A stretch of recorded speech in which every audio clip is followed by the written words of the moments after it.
हमारा बगल का देश है पाकिस्तान। कई की नज़र में ये आतंक की पनाहगाह है और ये बयान देने के लिए मुकम्मल सबूत मौजूद हैं। कई की नज़र में ये फेल्ड स्टेट की तरफ बढ़ रहा है, मतलब एक देश के तौर पर नाकाम हो रहा है। आंतरिक सुरक्षा की वजह से, पहला जो फैक्टर बताया आतंकवाद का, उसकी वजह से, आईएसआई और आर्मी का जिस तरह से मेन स्ट्रीम पॉलिटिक्स में रोल है उसकी वजह से, कट्टरपंथियों का जिस तरह से बोलबाला है उसकी वजह से। तो इस तरह की बहुत सारी व्याख्याएं हैं पाकिस्तान के बारे में। पाकिस्तान जो कभी हिंदुस्तान का हिस्सा था, पाकिस्तान जो हिंसा के दम पर, मुस्लिम लीग की ब्लैकमेलिंग के दम पर, डायरेक्ट एक्शन के दम पर बना लिया गया, मुल्क को बांट दिया गया। इसीलिए हम हिंदुस्तानियों की पाकिस्तान में बहुत दिलचस्पी रहती है। हमारे पुरखे साझा हैं, हमारा इतिहास साझा है, हमारी समस्याओं के कई सिरे भी साझा हैं। इसलिए आज दुनियादारी में बात पाकिस्तान की होगी, क्योंकि वहां पर राजनीति का एक बहुत पुराना फॉर्मूला नए सिरे से आजमाया जा रहा है। ये फॉर्मूला क्या है? ये फॉर्मूला है कि सत्ता के ठिकानेदार बने जो लोग हैं, यदि उन्हें गेम से बाहर करना है तो सेक्स, सनसनी, इसके इर्द गिर्द मिथक बुनकर या सच्चाई बुनकर उनकी छवियों को ध्वस्त कर दिया जाए। पर यह सुनने में किसी फंतासी कथा सा लग रहा है। ऐसा लग रहा है कि मनमोहन देसाई के जमाने का कोई कच्चा पक्का स्क्रीन प्ले गढ़ा जा रहा है कि एक महानायक आएगा, अपनी बैरिटोन की आवाज में सारे असत्य को सत्य की मानिंद पेश कर देगा, गोया जिंदगी ईस्टमैन कलर में ही संचालित होती हो। पर आपको अगर बताया जाए कि खुफिया एजेंसी आईएसआई, पाकिस्तान की आर्मी इस पूरे खेल में लिप्त है तो क्या? आपको अगर बताया जाए कि एक वीडियो किया जाता है एक ब्लॉगर के द्वारा जिसमें ऐसे दावे होते हैं कि खुफिया एजेंसी के सेफ हाउस में देश की टॉप एक्ट्रेसेस आती थी, नेताओं के साथ मिलती थी, अंतरंग होते थे दोनों, और फिर इन पलों को कैद कर लिया जाता था, वीडियो बना लिए जाते थे जिनका इस्तेमाल राजनीतिक चौसर पर मोहरों को आगे बढ़ाने या पीछे हटाने के लिए किया जाता था तो क्या है? आपको अगर बताया जाए कि पाकिस्तान के कप्तान पूर्व प्रधानमंत्री इमरान खान भी इस खेल में शरीक थे, कौन सा खेल? शिकार बनाने का खेल या खुद शिकार हो जाने का खेल? तो क्या आप चौंकेंगे? क्या आपको लगेगा कि पॉलिटिक्स में ये हजारों बरस से हो रहा है, जब राजा के व्यभिचार या आचार को जो सार्वजनिक बहस है या उसकी शक्ति है उसका एक मजबूत आधार बनाया जा रहा है या उस आधार को हिलाया जा रहा है? आज देखते हैं, क्योंकि ये कार्यक्रम है दुनियादारी, लल्लन टॉप का अंतर्राष्ट्रीय प्रसंगों से जुड़ा। मेरा नाम है सौरभ द्विवेदी।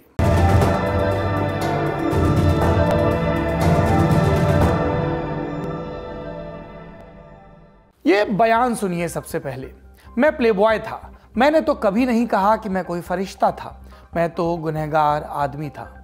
ये जवाब पाकिस्तान के पूर्व प्रधानमंत्री इमरान खान का था जब उनसे उनकी कथित सेक्स चैट लीक के बारे में सवाल पूछा गया। इन दिनों ऑडियो लीक्स का मसला पाकिस्तान की राजनीति के केंद्र में है। जब से इमरान को पीएम की कुर्सी से हटाया गया, तब से उनके दफ्तर की मीटिंग्स और उनकी पर्सनल कॉल्स की कई ऑडियो पब्लिक में लीक हो चुकी हैं। अभी तक उनकी पार्टी पाकिस्तान तहरीक इंसाफ पीटीआई इन लीक्स को झूठा बता रही थी। अब इस पर पहली बार इमरान का बयान आया। कहा ऑडियो की सत्यता से इनकार तो नहीं, लेकिन उन्होंने मिलिट्री एस्टेब्लिशमेंट पर सवाल खड़े किए। इमरान बोले, प्राइम मिनिस्टर की सिक्योर लाइन कौन टेप कर रहा था? ये ऑफिशियल सीक्रेट्स एक्ट के खिलाफ है। ये काम सिर्फ इंटर सर्विसेज इंटेलिजेंस कर सकती थी, आईएसआई। इमरान ने ये बातें 1 जनवरी 2023 को अपने लाहौर वाले घर पर इंटरव्यू के दौरान कही। इसमें उन्होंने पाकिस्तान की सत्ता के 5 खासम खास लोगों को निशाने पर लिया। कौन है ये टॉप 5 पावर सेंटर्स? पूर्व army chief general Qamar Javed Bajwa, मौजूदा प्रधानमंत्री शहबाज शरीफ, मौजूदा विदेश मंत्री बिलावल भुट्टो जरदारी, पाकिस्तानी क्रिकेट बोर्ड के अंतरिम चेयरमैन नजम सेठी और अमेरिका में पाकिस्तान के पूर्व राजदूत हुसैन हक्कानी। इमरान का ये इंटरव्यू इस मायने में खास है क्योंकि इसी समय पाक आर्मी के एक रिटायर्ड अफसर ने हनी ट्रैप के सनसनीखेज आरोप लगाए। आदिल रजा नाम के इस अफसर ने कहा कि पाक आर्मी एक्ट्रेसेस के जरिए नेताओं को फंसा रही है। अपने वीडियो में किसी का नाम नहीं लिया, लेकिन सोशल मीडिया पर माहिरा खान, महविश हयात, कुबरा खान और सजल अली का नाम उछाला जाने लगा। माहिरा ने कोई प्रतिक्रिया नहीं दी। हालांकि बाकी 3 एक्ट्रेसेस ने आरोपों को झूठा बताया और आदिल रजा के खिलाफ कानूनी कार्रवाई की चेतावनी दी। तो आज जानते हैं पाकिस्तान में हनी ट्रैप और इमरान की इस ऑडियो लीक की पूरी कहानी क्या है। इमरान ने अपने इंटरव्यू में सरकार को निशाने पर क्यों लिया और पाकिस्तान सरकार पैसे बचाने के लिए अजीबोगरीब नियम क्यों ला रही है। Honey trap. कैम्ब्रिज डिक्शनरी के मुताबिक इस शब्द का मतलब है the use of an attractive person to try to get information from someone, यानी किसी आकर्षक व्यक्ति के जरिए किसी से खुफिया जानकारी जुटाने की कोशिश करना। जासूसी यानी चालाकी से दुश्मन का सीक्रेट पता करना दुनिया की दूसरी सबसे प्राचीन कला है। जासूसी के खेल में साम दाम दंड भेद सब मान्य है। The end justifies the means, मतलब मकसद पूरा हो रहा है तो हर तरीका जायज हो जाता है। जासूसी के लिए सेक्स का इस्तेमाल सदियों से हो रहा है। सेक्स को जासूसी का सबसे खतरनाक हथियार माना जाता है क्योंकि सेक्स नितांत निजी मसला है, लोगों के लिए किसी गुप्त खजाने की तरह है। सार्वजनिक होने पर इसका चरित्र बदल जाता है। इसे चरित्र हनन के औजार की तरह इस्तेमाल किया जाता है। जब बात प्रभावशाली लोगों की हो तो इसका वजन और बढ़ जाता है। इसके जरिए उनसे सीक्रेट जानकारियां उगलवाई जा सकती हैं, काबू में रखा जा सकता है, इशारों पर नचाया जा सकता है। एक उदाहरण जॉन एडगर हूवर का है। हूवर अमेरिका की जांच agency federal bureau of investigation FBI के पहले डायरेक्टर थे। वो आजीवन इस पद पर रहे। इस दौरान अमेरिका में 8 राष्ट्रपति बदल गए, लेकिन हूवर बरकरार रहे। किसी सरकार की उन पर हाथ डालने की हिम्मत नहीं होती। उनकी मौत पर उस समय के अमेरिकी राष्ट्रपति रिचर्ड निक्सन ने भारी भरकम शब्दों में श्रद्धांजलि दी थी। कहा था, हूवर जैसा इंसान मिलना दुर्लभ है। वो साहस, देशभक्ति और ठोस ईमानदारी और सच्चाई के राष्ट्रीय प्रतीक थे। वही निक्सन अपनी प्राइवेट मीटिंग्स में हूवर को गालियां बकते थे। एक दफे उन्होंने कहा, अगर हमने उसको हटाने की कोशिश की तो वो पूरा महल ध्वस्त कर देगा, इसमें मैं भी नहीं बचूंगा। दूसरे विश्व युद्ध के अंतिम दौर में अमेरिका के राष्ट्रपति बने हैरी एस ट्रूमैन ने अपनी डायरी में लिखा था, हमें गेस्टापो या कोई सीक्रेट पुलिस नहीं चाहिए। FBI उसी दिशा में बढ़ रही है। एजेंसी सेक्स लाइफ स्कैंडल्स और ब्लैकमेलिंग में लिप्त हो गई है। एडगर हूवर को इसमें मजा आ रहा है। सब सांसद उससे डरते हैं। हूवर की मौत के बाद उनका खूब बखान हुआ। अमेरिका का झंडा झुकाया गया। FBI हेडक्वार्टर की इमारत को उनका नाम दिया गया। कहा गया कि उनसे बड़ा पुलिस अधिकारी नहीं हुआ, नायक हो गए वो। लेकिन जब सच्चाई बाहर आई तो हूवर का दर्जा बदल गया। दरअसल हूवर अपने पास राजनेताओं, अफसरों, सामाजिक कार्यकर्ताओं, पत्रकारों की सीक्रेट फाइल्स रखते थे। इसमें अक्सर सेक्सुअल लाइफ से जुड़ी जानकारियां होती।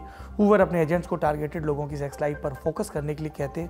जब कभी कुर्सी पर खतरा होता उनकी तो वे फाइल लेकर उनके पास पहुंच जाते और कहते, जनाब आपके बारे में ये पता चला है, आप कहिए तो इसको पब्लिक कर दूं। इसके बाद कहने सुनने के लिए कुछ बचता नहीं। कहा यह भी जाता कि हूवर ने राष्ट्रपतियों को भी काबू में रखा था।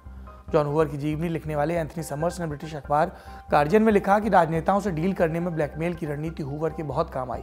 उनकी मौत के बाद मिले आधिकारिक आंकड़ों के अनुसार हूवर ने सेनेटर्स की 883 और सांसदों की 722 फाइलें तैयार कर रखी थी। कई फाइलों में सांसदों और पत्नी से इतर किसी दूसरी महिला के साथ शारीरिक संबंध बनाने का जिक्र दर्ज था। ये सब ऑफिशियल है। हूवर की कहानी सिर्फ एक उदाहरण है। सेक्स का लालच देकर जासूसी या पावर मैनिपुलेशन की अनगिनत कहानियां हैं। कुछ खास कहानियां ये हैं। मार्च 2019 में ऑस्ट्रिया के वाइस चांसलर हाइंस क्रिस्टियन स्त्रासे का एक वीडियो लीक हुआ। 2017 में रिकॉर्ड हुआ था। उस समय स्त्रासे स्पेन में छुट्टियां मना रहे थे। उसी दौरान एक महिला ने उनसे संपर्क किया। खुद को एक रूसी उद्योगपति इगोर मार्कावो की भतीजी बताया। स्त्रासे झांसे में आ गए। पार्टी फंड के बदले सरकारी कॉन्ट्रैक्ट देने के लिए राजी हो गए। ये जाल था। वो मार्कोव की भतीजी नहीं थी। मई 2019 में वीडियो आया जिसके चलते स्त्रासे को इस्तीफा देना पड़ा। सरकार गिर गई। ऑस्ट्रिया में नए सिरे से चुनाव हुए। दूसरी कहानी सुनिए मोर्देकाई वनुनू की। वनुनू इजराइल के रहने वाले थे। न्यूक्लियर टेक्नीशियन के तौर पर काम करते थे। 1986 में उन्होंने ब्रिटिश अखबार संडे टाइम्स से कुछ सीक्रेट साझा किए। दावा किया इजराइल के पास न्यूक्लियर हथियार हैं। इजराइल सरकार इससे इनकार करती है। वनुनू के दावे ने सनसनी फैला दी। उन्हें इजराइल में डर लग रहा था, इसलिए वो पहले ही लंदन आ चुके थे। लंदन में उनकी मुलाकात शेरिल बेंतोव नाम की एक लड़की से हुई। दोनों ने मिलकर रोम में छुट्टियां मनाने का प्लान बनाया। जैसे ही दोनों रोम पहुंचे, बेंतोव ने अपना राज जाहिर किया। वो मोसाद की एजेंट थी। इसके बाद मोसाद एजेंट्स ने वनुनू को बेहोश किया और जहाज में बिठाकर समंदर के रास्ते इजराइल ले आए। इजराइल में वनुनू के ऊपर मुकदमा चला। राजद्रोह का आरोप, 18 बरस की जेल। आज भी वो इजराइल में प्रतिबंधों के साथ रहते हैं। सेक्स के जरिए जासूसी की कहानियां कोल्ड वॉर के दौर की भी हैं। दूसरे वर्ल्ड वॉर के बाद जर्मनी को 2 हिस्सों में बांटा गया। वेस्ट जर्मनी पर फ्रांस, ब्रिटेन, अमेरिका का नियंत्रण, जबकि ईस्ट में सोवियत संघ का। ईस्ट जर्मनी की एक खुफिया एजेंसी हुआ करती थी स्टासी के नाम से। उससे खतरनाक और बर्बर खुफिया एजेंसी कम हुई। स्टासी में एक डिपार्टमेंट अलग से बनाया गया था। इसमें सुंदर नौजवान लड़कों को शामिल किया जाता। दरअसल वेस्ट जर्मनी में सरकारी दफ्तरों में ऐसी बहुत सारी महिलाएं थी जिनके पति या साथी की वर्ल्ड वॉर में मौत हो चुकी थी। उन्हें साथ की जरूरत थी। स्टासी एजेंट्स उन महिलाओं को टारगेट करते, हालांकि वे बहुत सफल नहीं हो पाए। इस मामले में 2 दिसंबर 2019 में भारत के तत्कालीन रक्षा राज्य मंत्री श्रीपद नाइक का राज्यसभा में दिया बयान भी जानिए। ये आप सोच रहे होंगे अंतर्राष्ट्रीय से एकदम हम देसी पर क्यों आ गए। सवाल पूछा गया था कि क्या पाकिस्तान की आईएसआई भारतीय अफसरों को फंसाने के लिए हनी ट्रैप का इस्तेमाल कर रही है। इस पर श्रीपद नायक ने कहा, दुश्मन देशों की एजेंसियां भारतीय सेना के अफसरों को हनी ट्रैप में फंसाने की कोशिश कर रही हैं। इस संबंध में सभी विभागों को दिशा निर्देश जारी कर दिए हैं और जीरो टॉलरेंस के साथ कार्रवाई की जाएगी। तमाम सावधानियों के बावजूद हनी ट्रैप के मामले सामने आते हैं। इसमें सतर्कता और निगरानी बढ़ाने की जरूरत है। यह तो हुई आम दिनों की बात, लेकिन युद्ध में कैसे होता है काम? युद्ध में हिस्सा लेने वाले या सीधी लड़ाई लड़ने वाले नौजवान होते हैं। उनका शारीरिक विकास शुरू हो रहा होता है। दिमाग को डाइवर्ट करना आसान। साइकोलॉजिकल वॉरफेयर के लेखक पॉल लाइनबर्गर ने अपनी किताब में लिखा है कि नौजवान इंसान, खासकर युवा लड़के, अपनी दिनचर्या का एक बड़ा हिस्सा सेक्स के बारे में सोचने पर खर्च करते हैं। युद्ध वाले इलाकों में इससे दूर रहते हैं। इसलिए दूसरे विश्व युद्ध के समय दुश्मनों ने इसका इस्तेमाल सेक्सुअल प्रोपेगेंडा फैलाने के लिए किया। उन्हें लगता था कि इससे उनकी सोचने समझने की नैतिक शक्ति कमजोर पड़ जाएगी। पहले और दूसरे विश्व युद्ध के दौरान सेनाओं ने दुश्मन देशों के सैनिकों की तरफ न्यूड तस्वीरें और पोस्टर्स की बारिशें करवाई थी। उन्हें लगता था इससे सैनिक अपनी पत्नियों और प्रेमिकाओं के बारे में सोचेंगे। युद्ध की विभीषिका उन्हें डराएगी, लड़ने से हिचकेंगे और कुछ मोर्चों पर यह सही साबित हुआ। हालांकि लड़ाई के नतीजे पर इसका असर नहीं पड़ा। एक और किस्सा सुनिए। Mahmood Khan Durrani, British Indian army के तेज तर्रार अफसर। दूसरे वर्ल्ड वॉर के दौरान उन्हें जापानियों ने पकड़ लिया।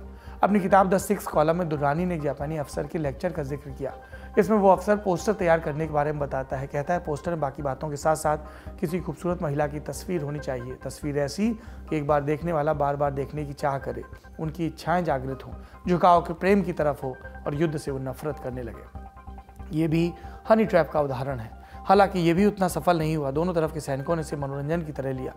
अमेरिकी सैन्य इतिहासकार जोसेफ बालाकोस्की ने अपनी किताब बियॉन्ड द पिचहेड में लिखा कि दुश्मन के पोस्टर्स अमेरिकी सैनिकों की यौन इच्छाओं को बढ़ाने के अलावा कुछ और नहीं कर पाए।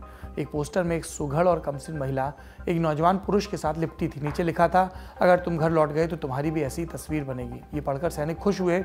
उन्होंने उम्मीद जताई कि उन्हें कुछ और भी देखने पढ़ने को मिले। उनके लिए पोस्टर बम के गोलों से कहीं अधिक सुरक्षित थे और तस्वीरें तो निहायत ही रोचक। ये हुआ हनी ट्रैप का तिया पाचा और इतिहास, यानी बैकग्राउंड।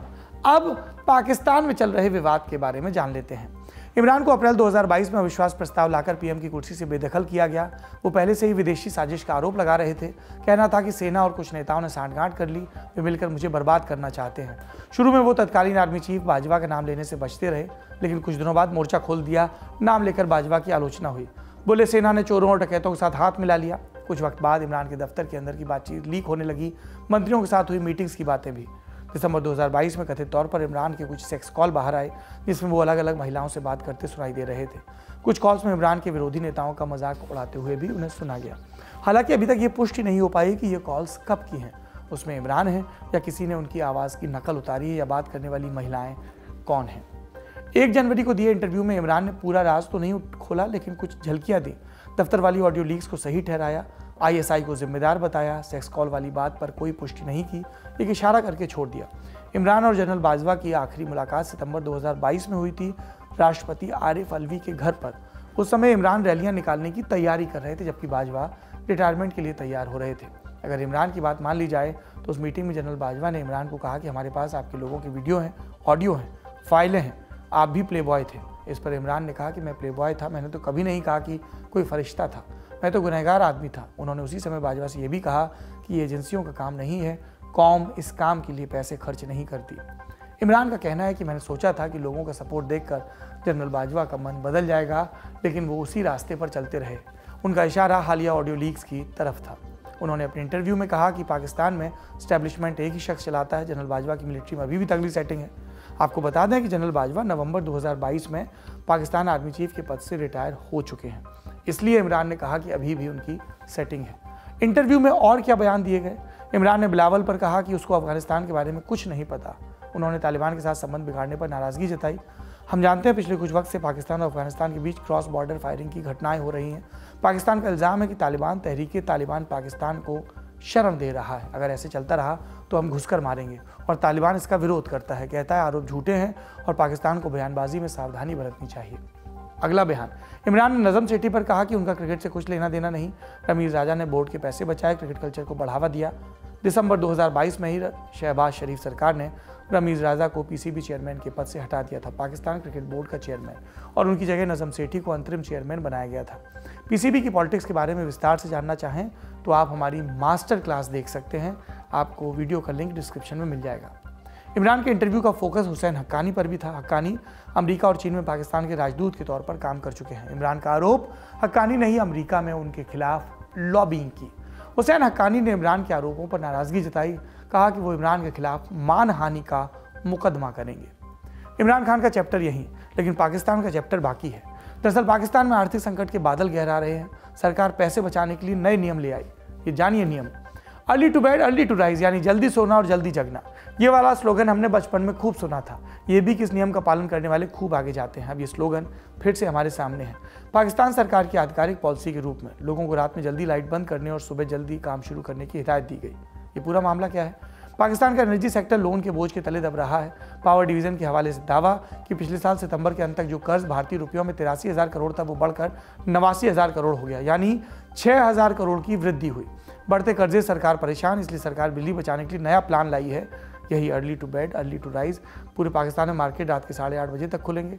10 बजे के बाद होटल और वेडिंग हॉल बंद। 19 अरब रुपए की बचत का अंदाजा। ज़्यादा बिजली खपत वाले पंखों और बल्बों का प्रोडक्शन बंद होगा। स्ट्रीट लाइट्स को अलग अलग फेज में जलाया जाएगा। एक साथ सभी स्ट्रीट लाइट्स नहीं जलेंगी। 1 साल के अंदर पेट्रोल बाइक्स की जगह इलेक्ट्रिक बाइक्स लाई जाएंगी। सरकार बड़े पैमाने पर लोगों को वर्क फ्रॉम होम पर भेजने की तैयारी कर रही है। इसके लिए कमेटी बनेगी, हफ्ते भर में फैसला आएगा। दफ्तरों में बिजली खपत 40% तक घटाई जाएगी, आदि इत्यादि। गंभीरता प्लान की ऐसी कि कैबिनेट की मीटिंग के दौरान भी कमरे की लाइट्स बंद थी। खिड़कियों के पर्दे हटाकर सूरज की रोशनी में जो कुछ उजाला आ रहा था, उसी से काम चलाया गया। पाकिस्तान का काम भी ऐसे ही चल रहा है, बचे कुचे उजाले से। इसीलिए मैंने कहा फेल्ड स्टेट की तरफ बढ़ना। अल जजीरा की रिपोर्ट के मुताबिक इस प्लान के पीछे इंटरनेशनल मॉनेटरी फंड IMF द्वारा दी गई मदद में देरी है। IMF पाकिस्तान को लगभग 9,000 करोड़ रुपए देने वाला था, लेकिन ये मदद अभी तक नहीं पहुंची। इसके अलावा बाकी देशों और संस्थाओं से मिलने वाली मदद में भी देरी हो रही है, जिसके चलते पाकिस्तान दिवालिया होने की तरफ बढ़ रहा है। पिछले साल आई बाढ़ ने पहले से उसकी कमर तोड़ रखी है। सरकार संतुलन बनाने में नाकाम रही तो फिसलना तय है। हमारी नज़र बनी रहेगी, देश पर भी पड़ोसियों पर भी। आज का दुनियादारी यहीं खत्म होता है। उम्मीद है कल फिर मुलाकात होगी। शुक्रिया, शुभ रात्रि।